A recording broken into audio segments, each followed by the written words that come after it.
Bonjour à tous, soyez les bienvenus au sommaire de cette nouvelle édition. Dans la matinée du jeudi 9 mars 2023, Somdach Vibol Sena Phekadei Saichum, chef d'État par intérim du Royaume du Cambodge, a reçu les lettres de créance de son Excellence Mohamed Ismail Dalvi à l'occasion de sa nomination du nouvel ambassadeur du Royaume d'Arabie Saoudite au Royaume du Cambodge. Somdach Vibol Sena Phekadei Saichum, président du Sénat et chef d'État par intérim du Royaume du Cambodge, a félicité son Excellence Mohamed Ismail Dalvi d'avoir été nommé nouvel ambassadeur extraordinaire et plénipotentiaire du Royaume de l'Arabie Saoudite auprès du Royaume du Cambodge. À cette occasion, son Excellence Mohamed Ismail Dalvi a exprimé sa satisfaction et son appréciation pour les bonnes relations et la coopération entre les deux pays. L'ambassadeur est convaincu qu'à travers sa mission diplomatique au Royaume du Cambodge, il s'efforcera de contribuer au renforcement des relations d'amitié et de coopération entre les deux pays. Dans le même temps, le chef de l'État par intérim s'est réjoui des bonnes relations, de l'amitié et de la coopération entre les peuples et les deux pays qui se sont développés régulièrement. Somdach Vibol Sena Phekadei Saichum a souligné que le Sénat, l'Assemblée nationale, le gouvernement royal, les ministères et les institutions nationales du Cambodge sont toujours prêts à travailler en étroite collaboration avec l'ambassadeur pour promouvoir des relations amicales et une coopération mutuellement bénéfique. Par l'intermédiaire de son Excellence l'ambassadeur, le chef de l'État par intérim a apporté un message royal de Sa Majesté le roi Norodom Sihamoni, roi du Royaume du Cambodge, et de Sa Majesté la Reine-Mère Norodom Moninit Sihanouk et des hauts dirigeants nationaux du Royaume du Cambodge au roi et aux hauts dirigeants à tous les niveaux du Royaume de l'Arabie Saoudite. Somdach Kalahom Sokheñ, vice-premier ministre et ministre de l'Intérieur, a présidé le 9 mars 2023 la réunion du Comité national d'orientation du travail de l'État civil et de l'identification. Somdach Kralahom Sokheñ a déclaré que l'objectif principal du plan stratégique national sur l'identification 2017-2026 est d'établir un système commun d'identification de la population et de gestion des données pour maintenir la sécurité et l'ordre public, ainsi que pour améliorer les services publics de la population. Somdach Kralahom Sokheñ a en outre déclaré que les réalisations de ce plan stratégique contribueront également au renforcement de la coopération régionale et contribueront à la lutte contre le trafic des êtres humains, la criminalité transnationale et l'identification des suspects dans le pays, la région et dans le monde entier. Somdach Kralahom Sokheñ a également souligné que l'orientation des travaux à réaliser dans cette phase comprend l'élaboration de projets de loi et de règlements relatifs à la mise en place d'un système conjoint d'identification de la population, d'un système d'enregistrement des faits d'état civil et de statistiques, d'enregistrement des listes de résidence et système d'identification. Somdach Kralahom Sokheñ a ajouté que la prochaine étape consiste à connecter tous les systèmes en un seul système principal pour collecter des données et les nettoyer pour un usage public, tandis que les pays du monde entier ont prêté attention à la modernisation des systèmes de gestion de l'état civil et de l'identification spéciale, le passage de l'enregistrement manuel à l'enregistrement informatique. Son Excellence Yom Chai-li, vice-premier ministre et président du Conseil du développement agricole et rural, a reçu une visite de courtoisie de M. Kevin Robin, directeur national de l'organisation IDE. Lors de la visite, M. Kevin Robin a informé son Excellence Yom Chai-li de la coopération avec le Conseil pour le développement de l'agriculture, de l'eau et de l'assainissement. Monsieur Kevin Robbins, directeur national de l'organisation IDE, a déclaré qu'actuellement IDE travaille dans l'agriculture, l'eau et l'assainissement, l'alimentation et la nutrition pour améliorer l'élévation du bien-être et des moyens de subsistance des populations rurales. IDE coopère avec le ministère de l'Agriculture pour former les agriculteurs sur la façon de cultiver de bonnes cultures, de transformer les produits agricoles et d'enseigner aux agriculteurs comment fabriquer des engrais naturels pour réduire l'utilisation d'engrais chimiques qui endommagent le sol et affectent la santé. Dans le domaine de l'eau et de l'assainissement, IDE s'est associé au ministère du Développement rural dans le projet d'assainissement du marché rural, enseignant les techniques de construction de toilettes aux fabricants de toilettes, en contribuant à l'élimination de la défécation dans 1700 villages depuis plus de 10 ans. Il a également demandé la recommandation de son Excellence le vice-premier ministre de bien coopérer avec les ministères et institutions concernés pour mettre en œuvre avec succès les projets au Cambodge. Au nom du gouvernement royal du Cambodge, son Excellence le vice-premier ministre Yamchai Ly a remercié et salué la coopération de l'IDE avec le Conseil pour la réhabilitation de l'agriculture et du développement rural dans l'amélioration du bien-être et du niveau de vie du peuple cambodgien dans les zones rurales. Le vice-premier ministre a déclaré que le Conseil pour la réhabilitation de l'agriculture et du développement rural agit comme un facilitateur entre les partenaires au développement et les ministères concernés, en particulier le ministère de l'Agriculture sur la sécurité alimentaire. Nous avons une équipe technique pour la sécurité alimentaire et la nutrition avec des partenaires au développement en tant que coprésident à tour de rôle pour suivre et superviser des projets tels que le projet Mosofo et le projet d'eau et d'assainissement, a indiqué son Excellence le vice-premier ministre.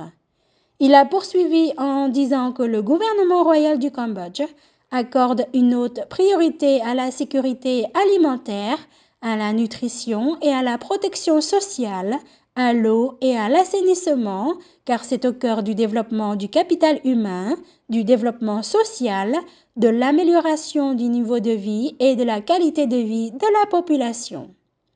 Nous avons le Comité national pour la promotion du mouvement, un village, un produit qui travaille en étroite collaboration avec le ministère de l'Agriculture pour promouvoir et améliorer la production agricole et collabore avec le ministère du Commerce pour trouver des marchés pour les agriculteurs et les artisans en milieu rural, conformes aux autres recommandations de Samdech Techo, Premier ministre du Royaume du Cambodge, a ajouté son Excellence le vice-premier ministre.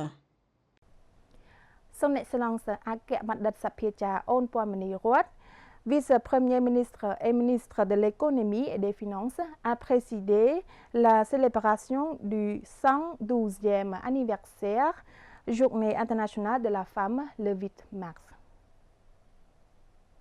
Lors de la cérémonie, son Excellence Akhemadit Sapiecha Onponmanirat a déclaré que la Journée internationale de la femme, le 8 mars, est célébrée chaque année pour commémorer la lutte des femmes du monde entier pour exiger la promotion des droits, des libertés, des moyens de substance, du statut et du rôle, ainsi que de réfléchir sur les progrès, les réalisations, les engagements et les mesures positives visant à renforcer la contribution des femmes au développement national. Il a continué que le gouvernement royal, avec le ministère de l'économie et des finances comme personnel, a promu le renforcement des capacités des femmes et a offert aux femmes des opportunités de participer équitablement dans tous les domaines et dans tous les aspects. Il est clair que les femmes sont un contributeur important et indispensable au développement socio-économique effectif sous l'ombre froide d'une paix totale dans tout le pays que Samdech Techo Premier ministre a apporté au peuple et à notre nation à travers une politique gagnant-gagnant qui a duré jusqu'à présent 25 ans. Reconnaissant l'importance et les valeurs de cette paix, la célébration de la Journée internationale de la femme le 8 mars 2023 porte sur le thème Femmes ensemble pour maintenir la paix pour le développement à l'ère du numérique.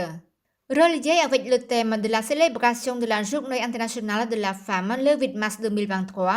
Le gouvernement royal vient de lancer le cadre de politique sociale et économique numérique du Cambodge 2021-2035 qui met l'accent sur la transformation de l'économie numérique en une nouvelle plateforme de croissance économique et un écosystème qui contribue à accroître la productivité et l'efficacité économique ainsi qu'à améliorer le bien-être des habitants à la société numérique cambodgienne. À l'occasion de participer du Festival de fleuves qui tiendra le soir du 9 mars 2023 dans la province de Kampong Thom, le matin du 9 mars 2023, le ministre des Travaux publics et des Transports et le ministre de l'Environnement se sont entretenus avec les ouvriers et ont inspecté l'avancement de la construction du port polyvalent et d'un centre logistique de Kampong Chnang. À cette occasion, son Excellence le ministre d'État Sun Chanthol a instruit l'entreprise en charge de la construction de respecter les normes techniques pour une construction solide et durable. En particulier, il a incité toute l'entreprise de construction et les travailleurs à être extrêmement prudents lorsqu'ils travaillent pour éviter tout accident éventuel. Sur la base du développement continu et de la concurrence sur l'exploitation de produits nationaux vers les marchés internationaux du Cambodge et pour contribuer au développement du pays dans le domaine des transports, KLPT Transportation a proposé d'établir ce port situé au village de Kaing Tasok, commune de Kampong Hau, district de Kampong Leng, province de Kampong Chnang, afin d'encourager le secteur du transport fluvial cambodgien à être encore plus efficace. Il convient de noter que la construction du port fluvial polyvalent et du centre logistique de Kampong Chnang a commencé le 20 janvier 2023, ce qui a pris il y a plus d'un mois. Nous avons obtenu quelques résultats, notamment 1. En élargissant la route reliant la route de Saint-Concé à l'emplacement du port avec une longueur de 3000 mètres, nous avons atteint environ 60%. 2. Le tronçon de route de l'emplacement des balances au port de transfert d'une longueur de 600 mètres et d'une hauteur de 10,50 mètres par rapport au niveau de l'eau en saison sèche qui atteint environ 80%. 3. L'emplacement des balances pour peser des camions a atteint environ 60%. 4. Des travaux de construction sont en cours sur des bâtiments administratifs, des dortoirs et d'autres infrastructures. 5. Port pour le transfert des marchandises qui ont travaillé sur les fondations et commencé bientôt à installer l'équipement. La suite, son Excellence le ministre d'État Sun Chanthol, ministre des Travaux publics et des Transports, et son Excellence Sai Somal, ministre de l'Environnement, ont conduit une délégation technique pour inspecter la route nationale numéro 50C avec une longueur totale de 58 km, dont l'ouverture de construction est prévue en 2024.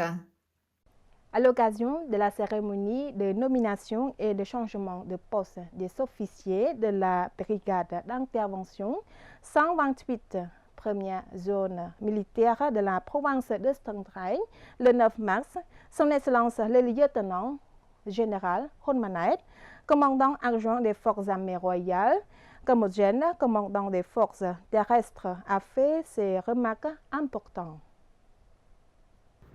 À l'occasion de la cérémonie de nomination et de changement de poste des officiers de la brigade d'intervention 128, première zone militaire dans la province de Stung Treng, le 9 mars 2023, son Excellence le lieutenant général Hun Manet, commandant adjoint des forces armées royales cambodgiennes, commandant des forces terrestres, a fait ces remarques importantes. Premièrement, félicitations aux officiers qui ont reçu la confiance du ministère de la Défense nationale et l'aménagement de nouveaux postes dignes de leur capacité, qualification, mérite et travail acharné avec un sens de responsabilité dans le passé. Il y a 3 tâches à attribuer pour les chefs de la ligne de commande comme suit.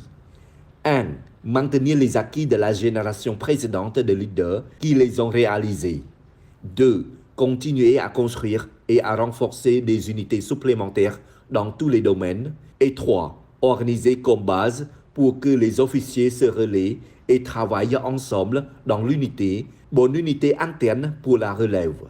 Deuxièmement, depuis le passé, la paix, la stabilité politique et macroéconomique, ainsi que la sécurité publique, qui est le fondement du développement et de la vie paisible du peuple, ont été fermement gardés par l'ensemble de la force nationale unie autour du gouvernement royal dirigé par Samdech Techo, en particulier la contribution indispensable des forces armées royales cambodgiennes en tant que forces armées nationales, toujours fidèles à la nation, à la religion et au roi. Troisièmement, je tiens à exprimer ma reconnaissance et mon appréciation à la première zone militaire, à la 128e brigade d'intervention, ainsi qu'à toutes les institutions et unités de la première division qui ont travaillé dur pour protéger leur souveraineté, leur intégrité territoriale le long de la frontière, selon leurs responsabilités géographiques et la coopération avec les autorités locales et les institutions compétentes à tous les niveaux